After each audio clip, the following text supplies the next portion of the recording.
सर्व शेतकरी बांधवांचे आपल्या यूट्यूब चॅनलला मनपूर्वक स्वागत। मित्रांनो, आज आपण बघणार आहोत महाराष्ट्रातील विविध कृषी उत्पन्न बाजार समितीमध्ये लाल कांदा व उन्हाळी कांदा बाजारभाव। त्यापूर्वी आपण जर आपल्या चॅनलला नवीन आला असाल तर चॅनलला सबस्क्राईब करा, शेअर करायला विसरू नका, लाईक करायला विसरू नका, जेणेकरून तुम्हाला रोजचे कांद्याचे अपडेट मिळत राहील। चला तर मग जाणून घेऊया आपल्या त्यातली पहिली बाजार समिती।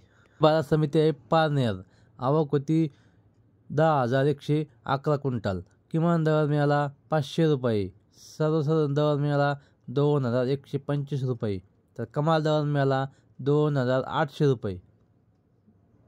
पुढची बाजार समिती आहे लासलगाव निफाड उन्हाळी कांदा। आवक होती 391 क्विंटल। किमान दर मिळाला 2,075 रुपये।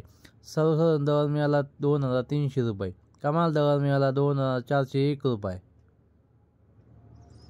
पुढची बाजार समिती आहे लासलगाव उन्हाळी कांदा। आवक होती 1,917 क्विंटल। किमान दर मिळाला 1,700 रुपये। सर्वसाधारण दर मिळाला 2,351 रुपये। कमाल दर मिळाला 2,700 रुपये। बाजार समिती आहे पिंपळगाव बसवंत पोळ कांदा। आवक होती 24,700 क्विंटल। किमान दर मिळाला 500 रुपये। सर्वसाधारण दर मिळाला 2,200 रुपये। कमाल दर मिळाला 2,800 रुपये। बाजार समिती आहे नाशिक पोळ कांदा। आवक होती 2,486 क्विंटल। किमान दर मिळाला 1,300 रुपये। सर्वसाधारण दर मिळाला 2,400 रुपये, तर कमाल दर मिळाला 2,900 रुपये। पुढची बाजार समिती आहे सटाणा लाल कांदा। आवक होती 5,350 क्विंटल। किमान दर मिळाला 400 रुपये। सर्वसाधारण दर मिळाला 2,250 रुपये। कमाल दर मिळाला 2,450 रुपये। पुढची बाजार समिती आहे मनमाड लाल कांदा। आवक होती 3,000 क्विंटल।